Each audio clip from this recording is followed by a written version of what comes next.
So much of what we learn obviously occurs in those years that we spend in school. In addition to the good things like the alphabet all the way to calculus, there's some bad mixed in there. Some myths, some unquestioned beliefs, maybe even some brainwashing that gets built into the system. And I have found that these myths can be very detrimental to one's happiness and success, which is why in this video, I want to talk about the 5 most important myths that you need to bust. And for me, each of these came in the form of a book. I didn't learn it in school, I learned it on my own. So if you're interested in checking out any of the books that I mentioned, we are happy to have Audible as our sponsor for this video. You can click the link in the description, get your first book for free with a subscription to Audible. So, the first myth that you need to break.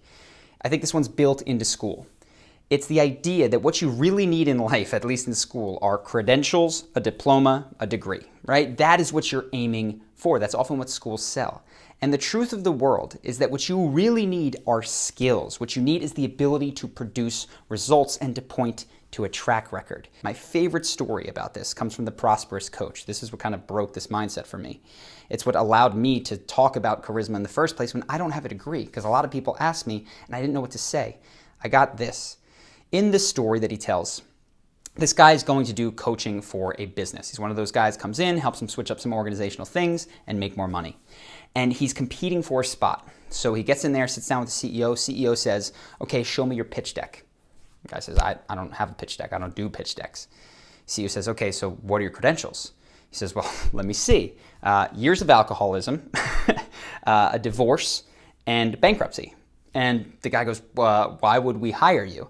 He says, look, if you're looking for someone with credentials and a pitch deck, you can hire any of the other guys. I'm here because I produce results. And if you want to see my track record, you could check that out. The people that work with me are not looking to buy a PowerPoint. They're looking to change their organization. That's what I can do. Now, of course, he had the backing, the track record, the results to prove this and back it up, and he did get that job, but you need to think about this in your life, which is why when people ask me, like, where did you go to school to learn this stuff? The answer is, I didn't. I didn't go to school to learn any of this. I have 0 credentials. If what I am teaching you does not work, then I am useless, whether or not I have a PhD. But if it does, then it doesn't matter what diploma I have. So focus in your life when you're learning, when you're teaching, on what you can actually affect in terms of real world change that's going to serve you so well. The second myth has a lot to do with wealth creation. And a lot of the myths that I'm talking about are about the professional world. This is what school gets wrong. I thought for the longest time that people who were wealthy were the smart students, right? Who had good business ideas and who, got the good grades. That was what someone who, they would just become wealthy. They're top of the school, they'd be top of the financial food chain. As I've gone through the world, I've seen that is not necessarily what makes someone wealthy. They can help, but really it comes down to the mindsets that someone has about building wealth.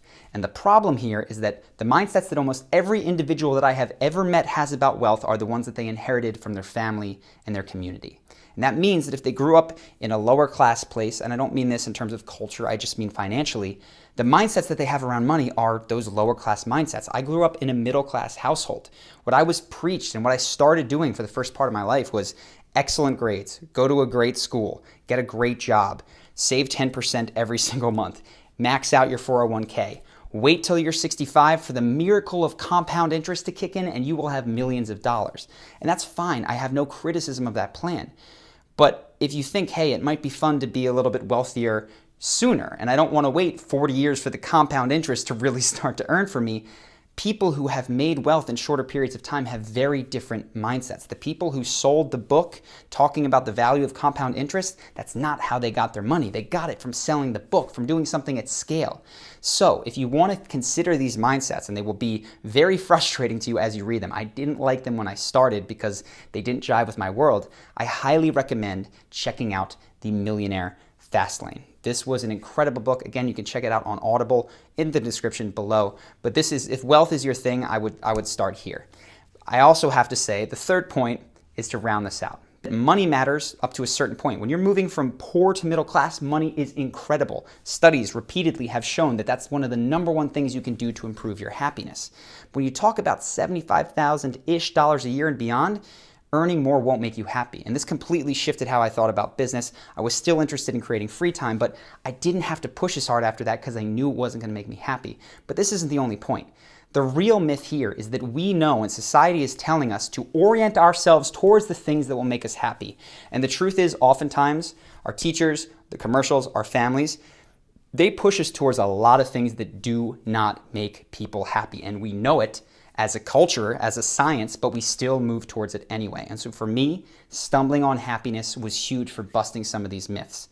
I thought that what I wanted in my life was tons of money, unlimited freedom, unlimited access. And what you realize when you read this book and when you pay attention to your life is that unlimited freedom doesn't make people happy. Now you're going, I could go left, I could go right, I could go straight, I could go up, I could go down. That's not what you want. You want freedom in certain aspects of your life and to limit your choices so that you can be satisfied in others.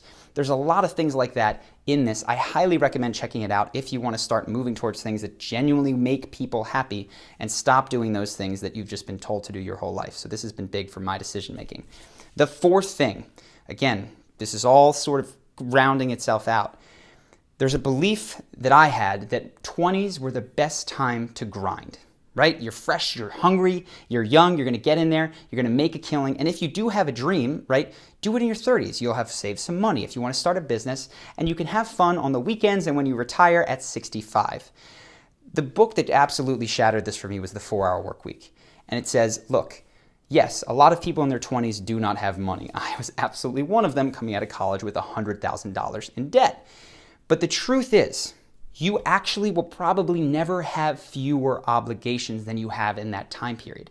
So if you have a dream to travel, to see parts of the world, to backpack, to start a business, despite the fact that you don't necessarily have all the experience and all the money to back it up, the fact that the risk is probably lower because you have more time to make up for it makes the younger years some of the best years to go do that.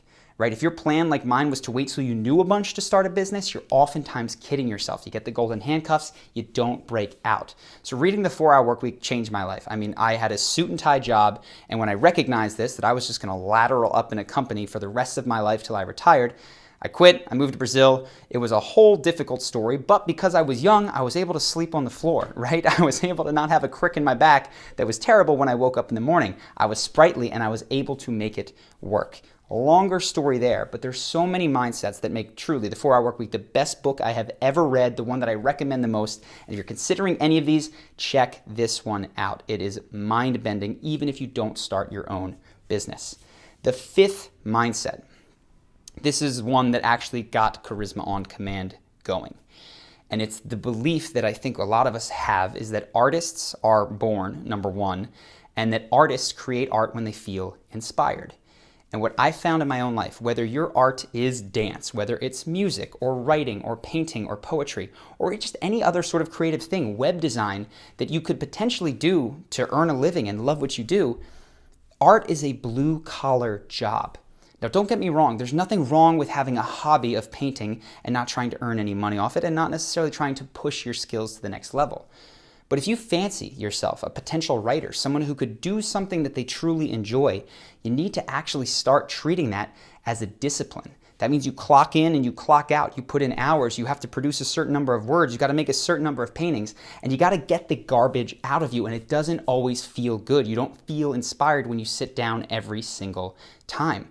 But with the mindsets in the book, The War of Art, I was able to crank through some of my first blog posts. They weren't very good, posted them. Eventually it got better, and over time, right, you hone your craft and you start to be able to be a bit more recognized. So if you think that you would like to be more creative, to potentially move into a creative field where you're doing something you love and getting paid, you have to check out The War of Art. This one is...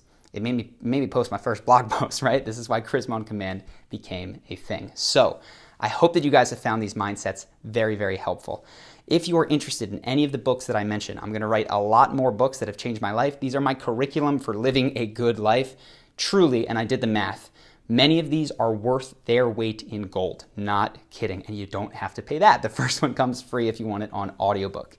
So if you want to check it out, www.audible.com/charisma Charisma. When you sign up, you get the entire library is available to you. They've got tons of different books. You can listen to them when you're traveling. You can listen to them as you're working out. You can listen to them when you're walking in the park. The nice thing about this is that you don't necessarily have to create that much more free time to sit down in your bed at night with your pen and paper. You can do it as you are moving to and from other places, so you are feeding your brain and busting the myths that I mentioned. So if you want to check out any of those books, I highly recommend doing so. If you have any particular questions about details and what I talked about, I know I kind of sprinkled bits of my story in, let me know. I can maybe cover it in another video. And I hope that you guys have found this one helpful. If you want to check out Audible, again, that is www.audible.com/charisma, or text charisma to 500-500 on your mobile phone.